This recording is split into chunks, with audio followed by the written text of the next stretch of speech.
안녕하세요. 정스재즈의 정스입니다.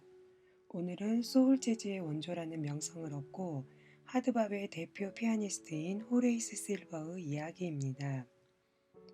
1928년 9월 2일에 태어나 2014년 6월 18일 86세의 나이에 세상을 떠났습니다.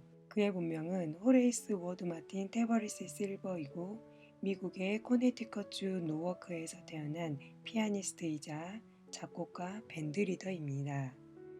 유년 시절 클래식 피아노 교육을 받았고 교회와 학교에서 오케스트라 활동을 하면서 피아노 실력이 향상하였다고 합니다. 포르투갈인이었던 아버지가 들려준 카보베르데 부근의 민속 음악의 영향을 받았고 고교 시절에는 피아노와 색소폰까지 모두 연주하기 시작하였는데 그때 당시 척추가 굽었다는 진단을 받고 색소폰을 포기하고 피아니스트로 전향하기로 마음을 굳힐 수밖에 없었답니다.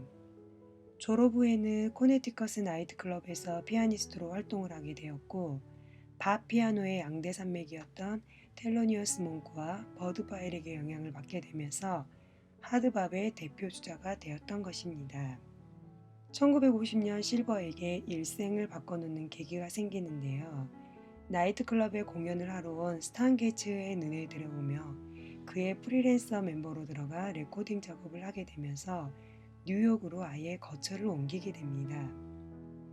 뉴욕에서 생활하며 명성을 쌓게 되고 이때에 작곡과 특유의 블루지한 연주를 익히게 되었답니다. 그리고 1952년에 루 도널드슨의 도움으로 블루노트에서 첫 앨범을 레코딩하게 되고 27년 동안 블루노트의 간판 피아니스트로 활동하게 되었습니다. 그때 드러머 아트 블랙키를 만나게 되면서 1953년부터 스탄 게츠, 마일스 데이비스와 함께 레코드를 취입했으며 1954년에는 아트 블랙키와 더 재즈 메신저스라는 그룹을 만들었는데 이 그룹은 1950년대의 가장 전형적인 하드밥 그룹으로 간주되었습니다. 1956년에 레코딩된 니카스 드림이라는 곡이 있는데요. 저는 개인적으로 비밥, 하드밥을 좋아하지는 않지만 이 곡은 정말 좋은 것 같으니 여러분도 꼭 들어보시길 추천드려요. 실버의 솔로 연주 부분을 들어보시면 비밥 스케일이 무엇인지 어떤 식으로 솔로 라인을 만드는지 도움이 되실 겁니다. 그 실버는 재즈 메신저스에서 나와 자신의 이름을 건 호레이스 실버 퀀텟을 조직합니다. 가장 널리 알려지고 오래 지속된 그의 오중주단에는 트럼펫 연주자 블루 미첼, 테너 색소폰 연주자 주니어 쿡이 있었지만 여러 해에 걸쳐 색소폰 연주자 조 핸더슨과 마이클 블래커, 트럼펫 연주자 아트 파머와 랜디 브레커, 드럼 연주자 로이 브룩스와 엘 포스터 등 많은 뛰어난 연주자들도 아울러 채용하였답니다.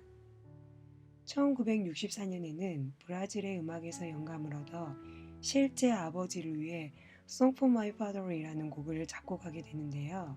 이 곡은 약간의 라틴 비트가 혼재된 느낌이 들고 특유의 리듬감으로 1965년 빌보드 차트에까지 오르며 절정의 인기를 끌고 소위 레전드급 뮤지션으로 성장하게 됩니다. 1970년대 후반에는 자신의 건강을 고려하여 그의 밴드를 해체하고 작곡에만 전념하게 되며 전자피아노 등 모던한 악기들에 관심을 가졌고 1980년대에 자신의 레이블 실베도를 설립하여 모던하고 새로운 재즈 연주에 앞장서게 됩니다.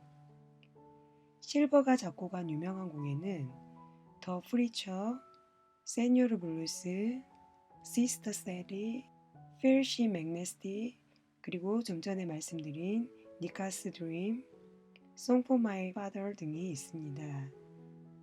블루스에서 유래하는 그의 연주 방법은 많은 피아니스트와 재즈 오르간 연주자에게 광범위한 영향을 미쳤는데요.